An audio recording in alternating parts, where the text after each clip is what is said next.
YS Vijayamma గారి లేఖ. సొంత మేనల్లుడు మేనకోడలనే మోసం చేశాడు జగన్మోహన్ రెడ్డి అంటూ పడిన ఆవేదన లేఖలు. ఆ లేఖ కూడా నోటరీ చేపించి మరి మీడియాకి రిలీజ్ చేయటం ఏంటంటే అది ఏం జరుగుతుంది వైఎస్ కుటుంబంలో?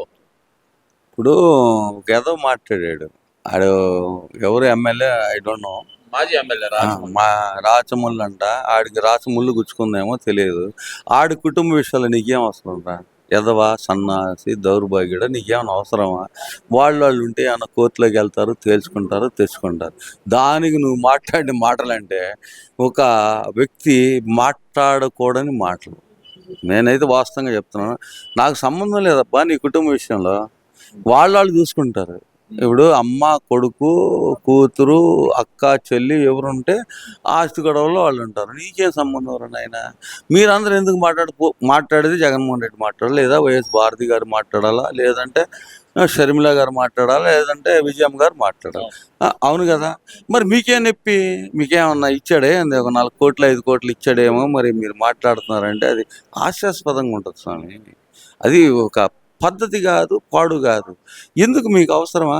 ఇదిగో గాలికి పోయే కంపెనీ నెత్తిన ఎందుకు ఎత్తుకుంటున్నావు అని అనొచ్చు. నిన్న వరుడు కళ్యాణి కూడా మాట్లాడుతుంది కదండి, జగన్మోహన్ రెడ్డి ఓర్పు సహనమే నిన్ను కాపాడుతున్న షర్మిల. ఆయన ఆయన ఓర్పు సహనం ఎక్కువ కాలం ఉండదు. ఆయన ఆయన ఆయన ఓర్చుకున్నా సరే మేము ఓర్చుకోలేము, తర్వాత పరిణామాలు చాలా తీవ్రంగా ఉంటాయని ఆమె హెచ్చరిస్తుంది కదా. మీరు ఏం చేస్తారు? వాళ్ళ ఇంటికి వెళ్ళి పంపకాలు చేస్తారా? మీరేమన్నా జడ్జీలా? కాదు కదా, మీరు జడ్జిలు కాదు. లేదంటే పంపకాలు చేయగలిగే కెపాసిటీ లేదు. 43,000 కోట్ల రూపాయలు ఈడీ దగ్గర చెప్తే ఉంది. దాన్ని ఇడిపించుకోవడానికి మీరు జగన్మోహన్ రెడ్డి గారి భజన చేసుకోండి, లేదా మీకు ఏదో ఎమ్మెల్సీ ఇచ్చాడు మీ భజన మీరు చేసుకోండి. జగన్మోహన్ రెడ్డి గారికి మీరు భజన ఎంత చేసుకోవాలంటే అంత చేసుకోండి, తప్పేం లేదు అందులో. ఇప్పుడు మాకేం సంబంధం? నాకేమైనా సంబంధం ఉంటుందా? లేదు.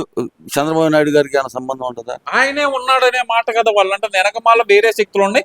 చంద్రబాబు నాయుడుకి ఇబ్బంది అయినప్పుడు మాత్రమే షర్మిల వచ్చి మాట్లాడుతుందనే మాట కదా వాళ్ళు అంటుంది. ఏమయ్యా, కాంగ్రెస్ కి తెలుగుదేశం పార్టీకి ఏమైనా సంబంధం ఉందా? మనం ఉంది ఎన్డీఏ కూటమిలో. అరే వాళ్ళతోటి మనకి ఏం సంబంధం స్వామి? వాళ్ళతోటి మాట్లాడాలని అవసరం ఎక్కడ ఉంది? అవసరం ఉందంటావా? మరి ఎందుకు గుడ్డగాల్చిన ఎత్తినేస్తారు? ఎట్లుంటుందంటే నిన్న రాజధానిలో అవి పైపులు తగలబెట్టినట్టు ఉంటుంది. దరిద్రం ఏంటంటే ఇది. ఇప్పుడు అభివృద్ధి గురించి మాట్లాడాలా, లేదంటే ఎక్కడన్నా అన్యాయం జరిగితే మాట్లాడాలా? అలాంటిది పోయి పాలిటిక్స్ డైవర్షన్ అంటే ఇదే. దాని గురించి ఏం మాట్లాడదాం మనం? ఇప్పుడు ఈ కుటుంబ విషయాల గురించి మేమన్నా, ఎవడైనా నా కుటుంబంలో 100 ఉంటాయి ప్రాబ్లమ్స్, నేను రాజకీయ నాయకులు వచ్చి ఏమైనా తెలుస్తారా? లేదా మా అన్నదమ్ములమో లేదా అక్క చెల్లెలు మేము కూర్చొని తెలుసుకోవాలా? దాన్ని మీరేందుకు రాజకీయం చేసి వాడొచ్చాడు ఈడొచ్చాడు ఏందా ఇది? ఎందుకు చేసిందంట? మీ చెల్లెలు నువ్వు జైల్లో ఉండగా పాదయాత్ర ఎందుకు చేసింది? నీ కోసం చేసిందా, నా కోసం చేసిందా? ఎవరి కోసం చేసింది? మేము ఇక్కడ గుంటూరులో మీటింగ్ పెట్టి ఆడ నిరాహార దీక్ష కూర్చుంది దేనికి? ఇదే ఎన్టీ రామారావు బొమ్మ ఎదురు కూర్చుందా లేదా? మరి ఆ రోజు ఎందుకు వచ్చారు? కొడుకును ముఖ్యమంత్రిని చేసుకోవడానికి ఆమె, అన్నను ముఖ్యమంత్రిని చేసుకోవడానికి ఏమో ఇద్దరు వచ్చారు మరి ఆ రోజు. మరి వాళ్ళు ఎందుకు కుటుంబ గొడవల గురించి మాట్లాడలేదు. ఆమెమో కాంగ్రెస్లోకి పోయింది, ఏఐసిసి అధ్యక్షురాలు. ఆమెది ఏందనేది కాంగ్రెస్ వాళ్ళు చూసుకుంటాడు. రాహుల్ గాంధీయో లేకపోతే రేవంత్ రెడ్డో వీళ్ళు వాళ్ళకి సపోర్ట్ ఉంటారు. అంతేగాని చంద్రబాబు నాయుడు సపోర్ట్ ఎందుకు ఉంటాడు స్వామి? మనకి సంబంధం లేని విషయం కదా అది. ఆస్తి గొడవల గురించి అసలు వీళ్ళకి అవసరం ఏంటి? జడా శ్యామ్ కుమార్ మాట్లాడినట్టు ఉంటుంది దరిద్రంగా. ఎందుకు నాకు 10 కుక్క బిస్కెట్లు వేసేస్తే 10 తినేసేసి 11 దానికోసం ఎదురు చూసే పద్ధతి వాళ్ళది. సరే, ఇప్పుడు వాళ్ళ ఆస్తి గొడవ వాళ్ళది ఓకే అండి, దాని గురించి పక్కన పెడతాం. చంద్రబాబు నాయుడు గారి సుందర ముఖార విందం చూసి రాష్ట్రానికి ఏమన్నా పెట్టుబడులు వస్తాయా? అవి వచ్చిన పెట్టుబడులు గూగుల్ గాని, లేదంటే కనుక ఏదైతే నక్కపల్లి దగ్గర ఇప్పుడు శంకుస్థాపన చేసిన స్టీల్ ప్లాంట్ గాని, ఇవన్నీ నామోహం చూసి వచ్చినాయి, నేను మాట్లాడటం వల్లే వచ్చినాయి, చంద్రబాబు నాయుడు గారి ముఖార విందం చూసి రాలేదు అంటున్నాడు కదా. మరి లండన్ ముందులు అయిపోయినాయేమో అట్లా మాట్లాడుతున్నాడు. మరి అది ఏమంట? సుందరవదన నువ్వే పెద్ద సుందరవదనుడివే, చంద్రబేమో నీది. నీ చూసి ఎందుకు రాలేదు చెప్పాలా? అవన్నీ నన్ను చూసే వచ్చినాయి అంటున్నాడు. నీ చంద్రబేమో చూసే వెళ్ళిపోయిన ఫ్యాక్టరీల గురించి చెప్పున్నానా?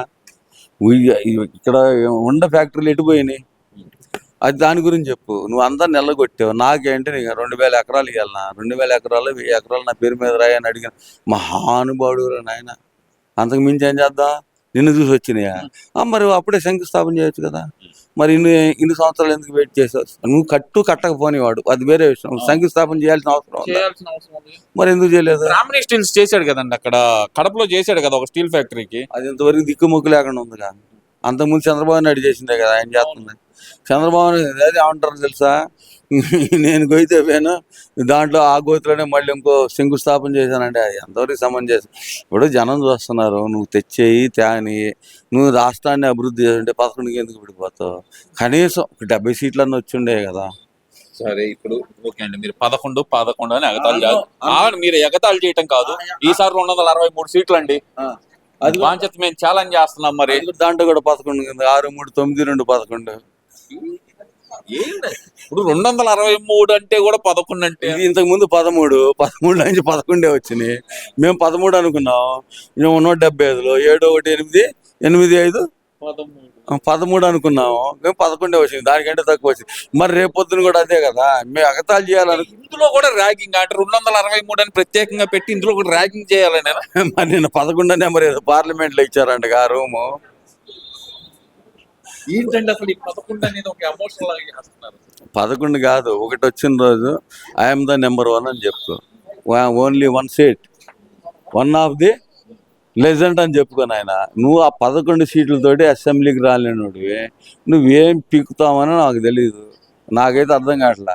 నీకు నిజంగా ఎవరైనా డేరింగ్ డెవిల్ అయితే అసెంబ్లీకి వచ్చి మాట్లాడితే దానికి ఎవరన్నా కానీ పరిగణలోకి తీర్చుకుంటాడు. మీ నాయన కూడా వచ్చాడు అప్పుడు ప్రతిపక్షంలో ఉన్నప్పుడు. ఆయన డేర్ అండ్ డెవిలీగా చంద్రబాబు నాయుడు గారిని విమర్శించారు. ఆయన చంద్రబాబు నాయుడు గారు ఏమన్నా నొచ్చుకోవాలా? ఆయన ముఖ్యమంత్రిగా ఉన్నప్పుడు చంద్రబాబు నాయుడు గారు కూడా వచ్చారు. ఇప్పుడు ఆ తర్వాత నువ్వు 23 సీట్లతో ఆయన వచ్చినప్పుడు ఆయన కూడా అసెంబ్లీకి వచ్చాడు. ఆయన అవమానించారు. లాస్ట్లో 1 సంవత్సరం 2 సంవత్సరాల ముందు అయ్యా మీరు మీ అవమానాన్ని భరించలేదని చెప్పేసి బయటకు వచ్చాడు. నువ్వు అదన్నా చేసిపో. నీకు ఏదైనా అవమానం జరిగితే, లేదు నువ్వు కరెక్ట్గా మాట్లాడుతున్నాను, నేను ఫ్యాక్టరీలు తెచ్చాను ఆయన అసెంబ్లీకి వచ్చి మాట్లాడితే సరిపోతుంది కదా. ఎంత బాధ ఎందుకు నీకు? సీఎండి కాదండి, పార్లమెంట్లో 11వ నెంబర్ కేటాయించారు. ఓకే, అసెంబ్లీ సీట్లు కూడా టోటల్ చేస్తే కనుక 11 వచ్చేటట్టు చేయటం అంటే ఇది జగన్మోహన్ రెడ్డి గారిని అవమానించడానికి కూటమి చేసిన కుట్రే కదా. మరి ఎవరు చేయలేదు స్వామి, అది సెంట్రల్ గవర్నమెంట్ నుంచి వస్తాయి. అవి సెంట్రల్ గవర్నమెంట్ నుంచి వస్తాయి. అది ఏదన్నా కానీ సెంట్రల్ గవర్నమెంట్ నుంచి వస్తే అసెంబ్లీ స్థానాలు లేదు 263 కాకుండా ఇంకా తగ్గించవచ్చు, 193కి తేవచ్చు, లేదంటే 93, 175 నుంచి ఇంకో 10 పెంచవచ్చు. అది పెద్ద ఇష్యూ కాదు. దాని గురించి ఏంటంటే అది జనాభా ప్రాతిపదిక మీద విభజన చేసి ఉందామండి. జగన్మోహన్ రెడ్డి చెప్తుంది ఏంటంటే గనక కళ్ళు మూసుకున్నారు, 2 సంవత్సరాలు అయిపోయింది, మళ్ళీ కళ్ళు మూసుకోండి, ఇంకో 1.5 సంవత్సరం గడిచిద్ది, తర్వాత 1.5 సంవత్సరం పాటు నా పాదయాత్ర సాగిద్ది, పాదయాత్రలో ప్రతిరోజు చంద్రబాబుకి సినిమా చూపిస్తాను నేను. ఇది జగన్మోహన్ రెడ్డి గారు చెప్తున్న మాట. ఈ సినిమా గొడవ ఏందంటారు? సినిమా నువ్వు చూపించబట్టే కానీ 11 వచ్చింది. ఇప్పుడు సినిమా చూపించావు కదా, అంత వార్నింగ్ ఇస్తే చిన్న మాటతో తీసేసారు ఏంటంటే. అంతకంటే ఏం చేద్దాం?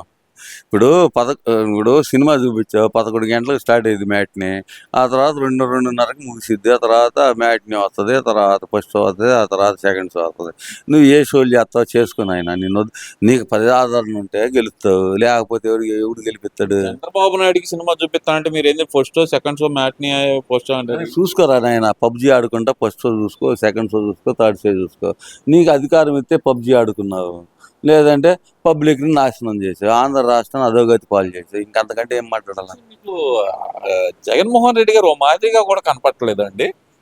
నాకు మాదిరి కాదు, మనం పెద్ద కామెడియన్ లాగా కనపడుతున్నాడు. ఆయన పెట్టాడు అనుకో అసలు యూట్యూబర్లకి రానని వ్యూస్ వస్తాయి. మరి నాకేం అర్థం కావట్లా. ఎందుకు చెప్తాను తెలుసా? రేపు పొద్దున మన శ్రీరామనవమి ఉంది కదా, 27వ తారీఖు. 27వ తారీఖు చూద్దాం, రోజే గ్లాస్ పట్టుకొచ్చిద్దంట. ఏమన్నా పానకం దాటానికి? అదే నేనేమంటలేదు, పానకం పాపం రేపు పొద్దున కూడా సెట్ వేసి ఉగాది సెట్ వేసినట్టు వేసి ఆ తర్వాత వాళ్ళు పానకం తాగరు కదా, ఆ పానకం మా చేతుల నుంచి కారుతుంటే గ్లాస్ పట్టుకొని తాగుతుంది. అంతకు మించి ఏం చేస్తుంది? సరే ఇది మరీ దారుణం అండి. చంద్రబాబు నాయుడు గారు వాళ్ళ భార్యతో కలిసి ఉగాది శుభాకాంక్షలు చెప్పలేదని ఆమె అడిగిన పాపానికి పానకం మోచేతి పానకం తాగుతుందనే మాట మీరు అలా తాగుతుంది కదా, మా చేతి నీళ్ళే కదా తాగుతుంది. ఇప్పుడు చంద్రబాబు నాయుడు గారి దగ్గర ఉన్నప్పుడు రాజశేఖర రెడ్డి గారిని విమర్శించారు. పంచి కట్టుకొని వస్తాడు, ప్రజలకి ఏం చేయడని అంది. ఆ తర్వాత అస్సలు అన్నగాడు మాటలని అంది. అదే పార్టీలోకి పోయిందా లేదా? వెళ్ళింది కదా. ఆ తర్వాత అది కాంగ్రెస్ వదిలిపెట్టేసి వైఎస్ఆర్సీపీలోకి వచ్చింది. మరి మోచేతి నీళ్ళు ఎవరు తాగుతున్నారండి? నేను తాగుతున్నాను, ఆయన తాగుతుందా? అసలుకి మీరు ఇలా మాట్లాడటం కరెక్ట్ కదండి. అంతే కదండి, నేనేం అనలేదు ఆ రోజు. అట్ట కాదు, బూత్ మాట కూడా రోజా గారు కూడా ఏమంటున్నారంటే నేనేం అనలేదండి, నేను అన్నది ఏంటంటే గనక ఈ గాడిదలు ఉగాది శుభాకాంక్షలు చెప్పలేదు అన్నాను. కానీ ఈ గాడిదలు ఏం చేస్తున్నాయి అంటే వాళ్ళు సమాధానం చెప్పకుండా ఎదవ పేటిఎం స్క్రాప్ చేత మురిగిస్తున్నాయి అనే మాట మాట్లాడిందండి ఆమె. పేటిఎం బ్యాచ్ నువ్వు 5 రూపాయలకి అమ్ముడుపోయిన బతుకు నీది. ఏం చెప్తాను చెప్పు? నువ్వు 3,000 కోట్ల రూపాయలు సంపాదించావు. నువ్వు బతుకు ఏంటంటే నీ ఆస్తులు మొత్తం తాకట్టు పెట్టినా కూడా నీ అప్పులు తీరని పరిస్థితి నీది. ఇక్కడి నుంచి ఆడేమో అవినీతి జరగకుండా చూసుకున్నారు చంద్రబాబు నాయుడు గారు. అది నువ్వు ఓర్చుకోలేక అవినీతి కోసం అడగబోయావు. చేసుకో. ఒక్క నిమిషంలో పొరుగు తీయటం ఏందండి ఆవిడ మరి మీరు అసలు? ఏముందబ్బా అందులో ఏముంది? ఇప్పుడు జబర్దస్త్ లేదు, జబర్దస్త్లో రానియట్లేదు. ఇంకోటి ఏదో ప్రోగ్రామ్ పెట్టింది, అందులో కూడా ఫెయిల్. ఆ తర్వాత ఏదో చిన్న చిన్న సినిమాలు చేసుకుందామని అడగబోయారు. ఏది మొన్న కాదు లాక్కొస్తున్న ఒక చిన్న ఇదేశారు. లేదు బర్రెని కాదు, ఆవునేలే. ఆవునేలే బర్రెని కాదులే. ఎందుకంటే మళ్ళీ ట్రోల్ అయింది కదా, అది వేరే విషయం. అని నీ పనులు నువ్వు చేసుకోమ్మా. నువ్వు అనవసరంగా వచ్చి అనవసరమైన నోరు పారేసుకుంటే నీ పొరుగు పోయేది నీది. నోరు మంచిదైతే ఊరు మంచిదైతే. సరే ఇవన్నీ కాదండి, ఏంటి మా అంబటి రాంబాబు ఏంది, నేను తూర్పుగోదావరి జిల్లాలో అంబటి అంటే ఆషామాషి కాదు టైగర్ అంటున్నాడు. అది లైగరా టైగరా? లైగర్ కాదండి, టైగర్ ఏందండి నాకు అర్థం కాల. లైగర్ అంటే క్రాస్ బీడ్, టైగర్ అంటే టైగరే. ఆయన అందరు టైగర్ అండి, నాకు లైగర్ లాగా వినపడింది. లైగర్ లాగా పడిందా? నాకు అర్థం కాలేదు. నీకు అయితే అది లే. ఆయన ఒకసారి కుక్క అంటాడు, ఒకసారి టైగర్ అంటాడు. మర్చిపోయా ఆయన అన్నమాట, మీరు అన్నది కాదు. నేను ఆయన అన్నాడు. నాకు ఒక రోజు వస్తుంది, ప్రతి కుక్కకు ఒక రోజు. కుక్కగా పోల్చుకున్నందు నువ్వా మేము అంది అంటే నేను అందుకే అన్నాను లైగర్ అని. ఈయన ఒక లైగరు, లాయరు వేరు, లయ్యర్ వేరు. ఈడు పెద్ద లయ్యర్ గాడు. ఈ లైర్ కాదు లైగర్ అంటున్నావు. అదేమన్నా పెద్ద తప్పేం కాదుగా. వీడు ఆడ తూర్పుగోదావరి కాదు, ఆడకన్నా బొమ్మ.